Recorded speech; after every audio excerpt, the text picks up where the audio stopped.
အားလုံးမင်္ဂလာပါမောင်လေးလည်းရောက်နေတယ်ဆိုတော့လေအိမ်မှာထမင်းလက်ဆောင်စားဖို့အတွက်ကိုဖူရညတွေကနေပြင်ဆင်နေပါတယ်အခုစက်သွန်လေးအရင်ဆုံးစပြီးဖြတ်ပါမယ်ဒီစက်သွန်လေးတွေဖြတ်လို့ပြီးနေပြီဆိုလို့ရှိရင်အာလူးလေးတွေကိုအနေတော်လေးတွေတုံးထားပေးလိုက်မယ်အာလူးလေးကလည်းလေးဖီရတာစီဗီလေးထိုးပြီးတော့မှကြက်သားလေးကိုကြော်ပြီးတော့မှပြန်ချက်မှာပေါ့နော်အားလုံးလည်းပြီးရပြီဆိုလို့ရှိရင်အာလူးလေးကိုတွန်းစအောင်စီးပြီးရင်အခုအရာလေးတွေလည်းအကုန်လုံးမှတ်ထားပြီးရဆိုလို့ရှိရင်စီဗီလေးထိုးမှာပါ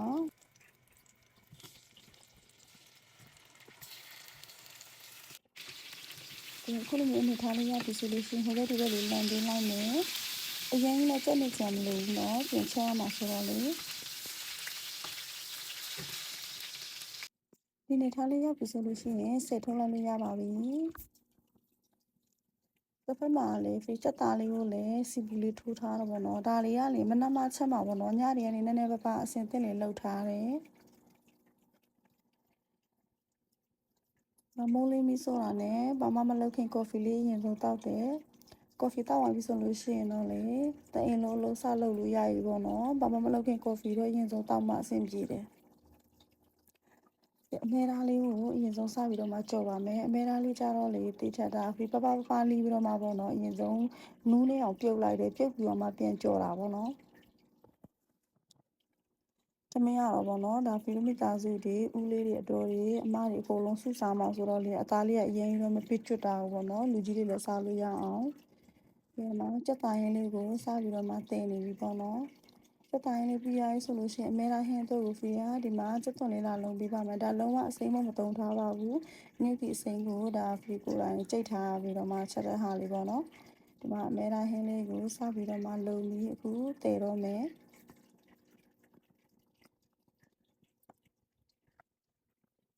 မမေရာဟင်းလေးကလည်းပုတ်ခုံးဆူနေပြီပေါ့နော်ဒါမီးအေးလေးနဲ့ဖေကနူးလေးအောင်ချက်မှာပေါ့နော်ဖေတို့ဦးလေးလည်းစားတော့အဆင်ပြေရအောင်ဒီမှာတိုးစရာလေးတော့လေရုံးကလေးကိုဖေပြထားတယ်ဟင်းဝါချခံနေပြီဆိုတော့လေဖေကအနံ့လေးမွေးသွားအောင်စပလင်လေးထည့်လိုက်ပါမယ်အားလုံးဟင်းကလည်းအခုလိုမျိုးပွက်စုနေပြီဆိုလို့ရှိရင်အနေတော်စားမိပြီးတော့မှလေနည်းနည်းလေးအစီပြန်ချလို့ရပြီပေါ့နော်ပဲဟင်းချက်ဖို့တော့ပဲလေးကိုစပြီးတော့မှချိန်မယ်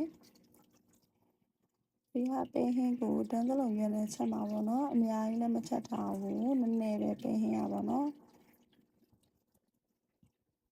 တန်းသလုံးရွက်ဆိုလို့ရှိရင်လေချားကန်ဒီမှာထည့်ရပေါ့နော်အရင်နူးွားတာပေါ့နုံးွားတာမကြိုက်လို့ပေါ့နော်ပဲဟင်းလေးရခဲ့နေပြီဆိုလို့ရှိရင်တန်းသလုံးရွက်လေးစီထားတာကိုထည့်မယ်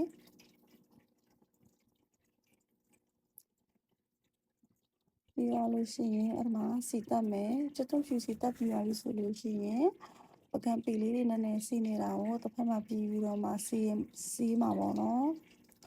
အမတယောက်တည်းတချို့ဗီဒီယိုတွေဆိုလို့ရှိရင်လေဒါဖီကမရိုက်ပြထားဘူးပေါ့နော်ဒီမှာပန်းဘူးကြော်တဲ့ဗီဒီယိုတွေပါလာပေါ့နော်အဲ့ဒါလေးတွေကိုကြတော့ skip လုပ်လိုက်ရပေါ့နော်မပကံပိုင်းနဲ့စီးပွားရေးဆိုလို့ရှိရင်ဒီနေ့စီးပွားရေးကိုမှလည်းနည်းနည်းလေးတန်းစီရင်လည်းထပ်လုပ်အောင်ပါပေါ့နော်ဒါလည်းမနက်စောစောစီ9နာရီရထပြီးတော့မှကိုယ်ပြင်ဆင်နေတာပေါ့နော်ဟင်းဦးလေးလည်းကလုံးပြီးသွားပြီဆိုလို့ရှိရင်ဒီမှာဖေကအသားကြောလေးတွေပါတွေကိုသူ့အိုးလေးတွေနဲ့သူ့အားလိုက်တယ်ပေါ့နော်ဖေရဲ့ဗီဒီယိုလေးကိုအဆုံးထိကြည့်ပြီးတဲ့အတွက်ကိုအားလုံးကိုကျေးဇူးများကြီးတင်ပါတယ်ဖေရဲ့ဗီဒီယိုလေးကို like and subscribe လုပ်ပေးကြပါနော်အားလုံးကိုဘိုင်ဘိုင်နောက်ဗီဒီယိုမှာပြန်တွေ့မယ်